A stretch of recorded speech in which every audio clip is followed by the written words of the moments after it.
Good morning. Thank you all so much for being here. It is an honor to stand here with our Attorney General and with Representative Dennis King, who is the major co-sponsor of this wonderful piece of legislation. And I stand before you not only as a state representative that has looked at budgets and looks at the statistics and knows what a tremendous issue this is and what a tremendous challenge this is for our state, but I stand before you as one of you. May 28th, 2013, I joined the club nobody wants to be a member of, and my family experienced tremendous loss when we lost my nephew, Wes. We thought our Wes was unique in many ways. He was a star baseball player, a great kid, but what was not unique about him in our state is he had the disease of addiction. And the journey that we took that year before his death was like none other. The frustrations of finding suitable treatment, the fear of getting that phone call. I know many of you have walked that. And for very much of that year, our family told nobody but the closest people because there's such a stigma among this issue. And as the Attorney General says, we have to shine light into this darkness. We have to make it aware that all of our neighbors are dealing with this and that we shouldn't be ashamed of having this disease or having a loved one who has this disease, because reaching out for treatment's really, really difficult. Reaching out for help is really, really difficult if it's a secret. So thank you for the work you do every day. In 2015, our family decided it was time to break the silence.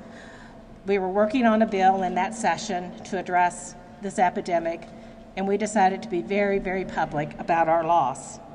And I'm really glad we did that because so many people have reached out to me looking for answers, looking for hope.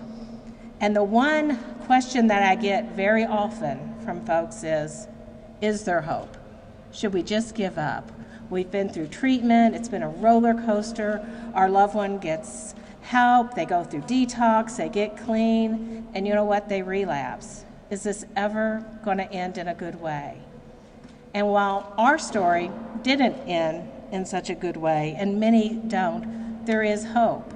And there's hope when we provide the necessary tools, the appropriate treatment for folks that are battling this disease. And we give help and hope to families who want only the best for their loved one. Hardly a week goes by that I'm not contacted by a family. And here's what I share with them. Here are the truths that I have learned in this journey.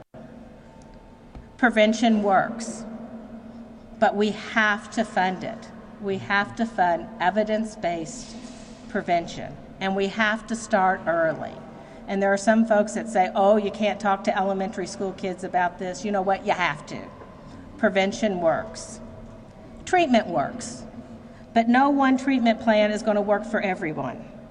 We need an array of different plans: residential, intensive outpatient, medically assisted therapies, and we're learning new things every day. So the ability to fund things quickly is so important. That's why this bill is so important.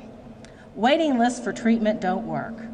How many families out there had a loved one ready to go to treatment and were told, well, in 6 weeks we can get you in? Let me tell you, the game can change completely in 6 days, much less 6 weeks. And the ability to pay for treatment should not be a barrier.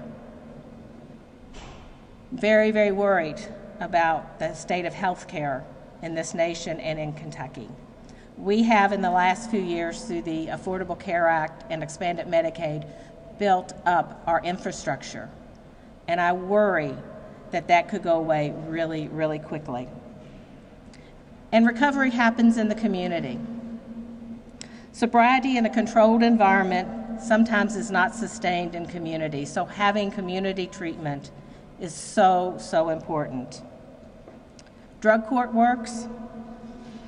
We need to have law enforcement and our court system as partners in this battle.